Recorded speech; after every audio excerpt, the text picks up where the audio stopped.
Hello friends, आज हम लोग प्रयाग संगीति समिति प्रयागराज इलाहाबाद प्रयागराज को इलाहाबाद कहते हैं। ये उत्तर प्रदेश में है। आज हम लोग दिसंबर 2024 विषय है संगीत गायन प्रथम वर्ष, जिसे इंग्लिश में कहते हैं म्यूजिक वोकल। प्रथम वर्ष फर्स्ट ईयर पूर्णांक 50 जो थ्योरी होता है 50 का।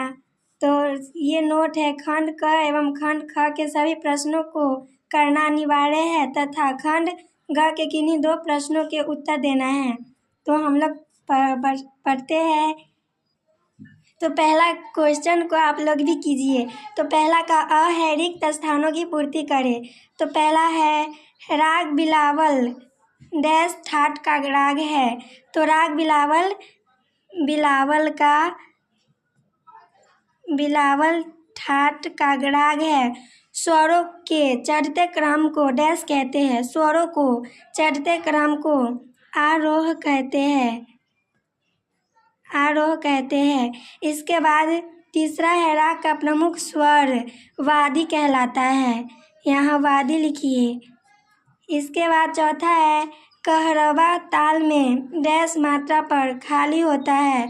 तो यहाँ होगा पांचवी। और पांचवा है सप्तक के डैश प्रकार होते हैं। सप्तक के 3 प्रकार होते हैं। इसके बाद हम लोग पहला का ब हम लोग सही क्रम में मिलान करेंगे। तो 4 ताल में इसका आंसर है 12 मात्रा होती है।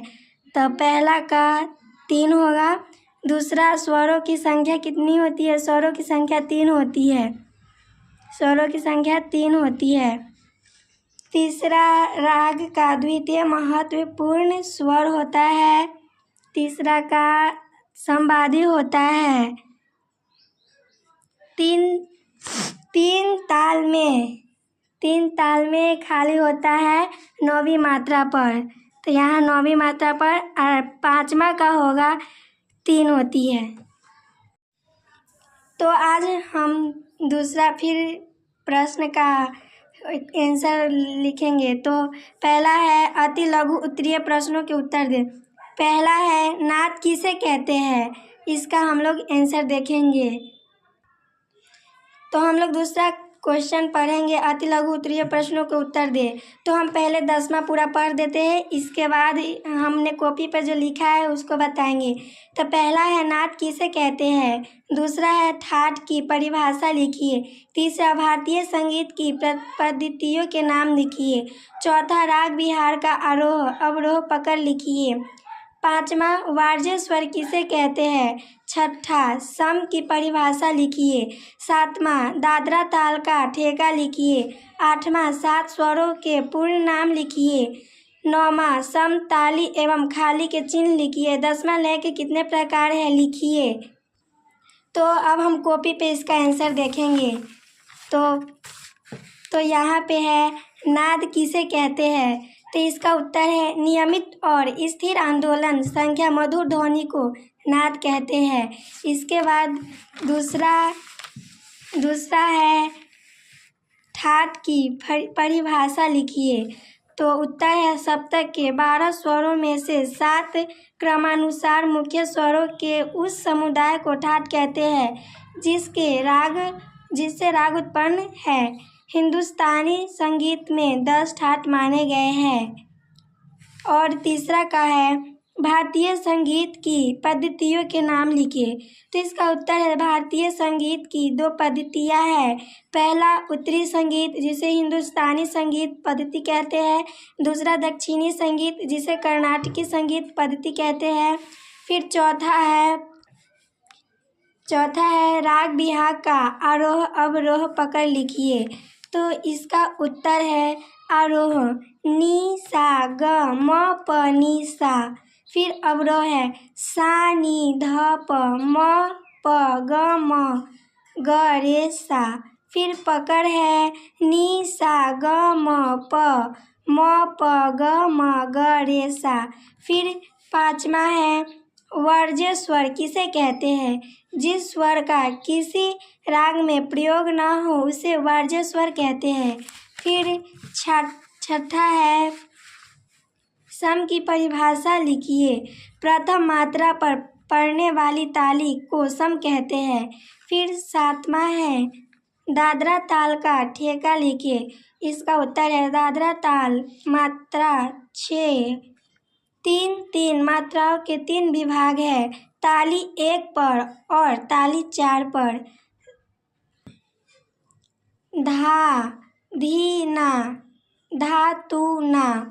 धा को 1 से सूचित करते हैं। 5वीं पर खाली है धा, धा को 0 से सूचित करते हैं। 8 7 स्वरों के पूर्ण नाम लिखे। उत्तर 7 स्वरों के नाम निम्नलिखित है।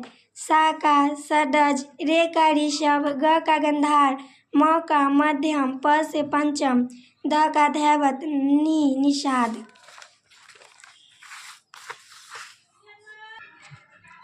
नौमा है समताली स्वर एवं समताली एवं खाली के चिन्ह लिखे। तो सम को हम लोग 1 से दिखाते हैं, ताली को संख्या से जैसे 1 2 3 इत्यादि एवं खाली को 0 से दिखाते हैं। और 10वां है लय के कितने प्रकार है लिखिए। उत्तर लय के 3 प्रकार है। पहला विलंबित लय जिसे ठा कहते हैं, दूसरा मध्य लय, तीसरा द्रुत लय। फिर तो तीसरा का है लघु उत्तरीय प्रश्न को उत्तर देना है, जो 30 से 40 शब्दों में देना है। तो इसका हम लोग देते हैं ऐसा। लघु उत्तरीय प्रश्न को उत्तर दें। स्वर किसे कहते हैं? तो उत्तर है 22 श्रुतियों में से मुख्य 12 श्रुतियों को स्वर कहते हैं। ये स्वर के नाम हैं षड्ज, ऋषभ, गंधार, मध्यम, पंचम, धैवत और निषाद। व्यवहार की सरलता के लिए इन्हें क्रमशः सा, रे, ग, म, प, ध, नि और नी कहते हैं। इसके बाद दूसरा राग भैरव का संक्षिप्त परिचय लिखे। तो उत्तर है ठाट, जिसे भैरव, कोमल स्वर, ऋषभ और धैवत गायन समय प्रातःकाल, जाति संपूर्ण जाति, आरोह सा, रे, ग, म, प, ध, नि, सा, अवरोह सा, नि, ध, प, म, ग, रे, सा, पकड़ ग, म, ध, प, ग, म, रे, सा, पकड़ ग, म, ध, प, ग, म, रे, सा। प्रकृति गंभीर प्रकृति, न्यास का स्वर सा, रे, प और ध। समप्रकृति राग कालीगढ़ और समकली। समप्रकृति राग कालिंगरा और समकली राग भैरव। समप्रकृति राग कलिंगरा और रामकली राग भैरव गंभीर प्रकृति के होने के कारण इसमें ठुमरी नहीं गाया जाता है। और तीसरा है कहरवा ताल का दोगुन लिखिए। उत्तर कहरवा ताल मात्रा 8, विभाग 2, प्रत्येक विभाग 4 का, ताली 1 पर और खाली 5 पर। कहरवा ताल का दुगुन। एक मात्रा में 2 बोल को दोगुन कहते हैं। तो हम लोग यहाँ देखते हैं धागे नाते न क धी धी, धागे नाते न क धी।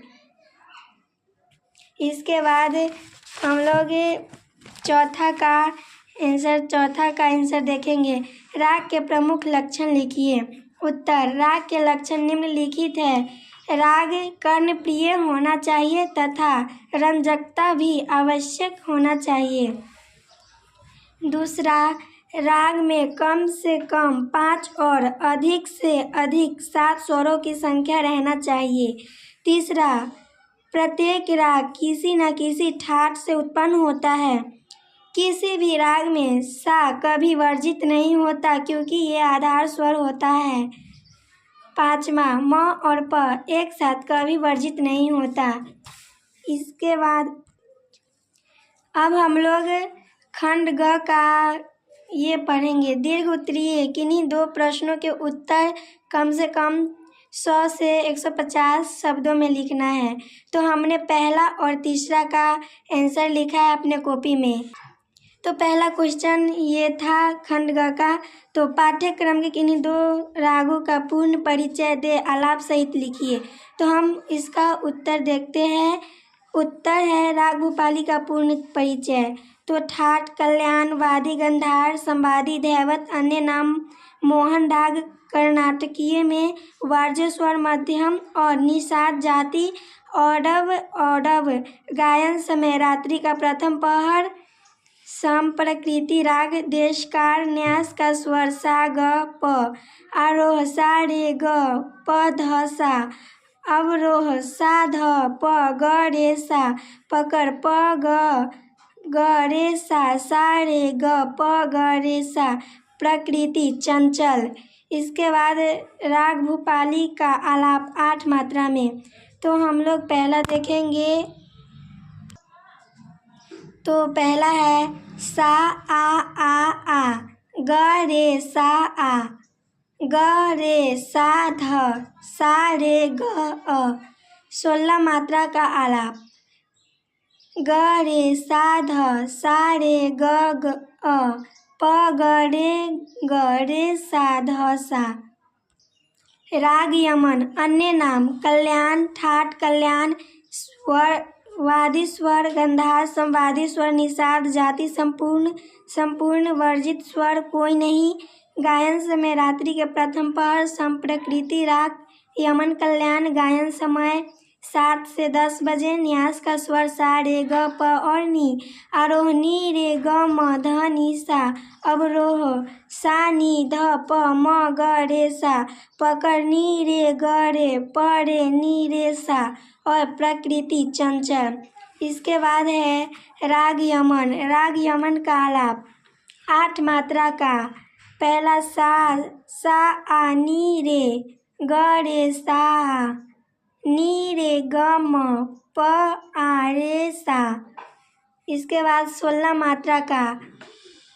ग म ध नी, आ ध प आ, रे आ ग रे, नी रे सा आ, सा आ नी ध, प आ मे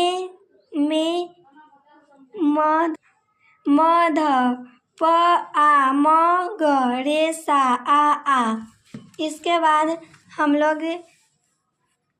बाद विष्णु नारायण भातखंडे का जीवन परिचय लिखेंगे। तो जीवन परिचय उत्तर में है जीवन परिचय। तो पंडित विष्णु नारायण भातखंडे का जन्म 10 अगस्त 1860 को हुआ।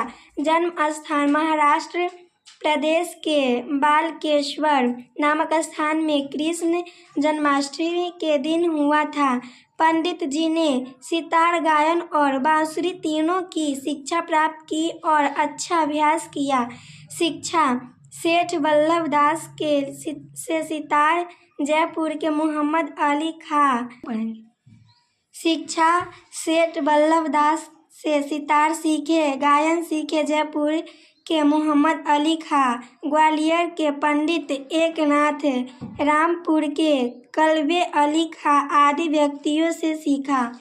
सन 1883 में BA और 1890 में LLB की परीक्षाओं उत्तीर्ण की, तब वकालत भी किए। इसके बाद इसका क्या कार्य था तो देखेंगे।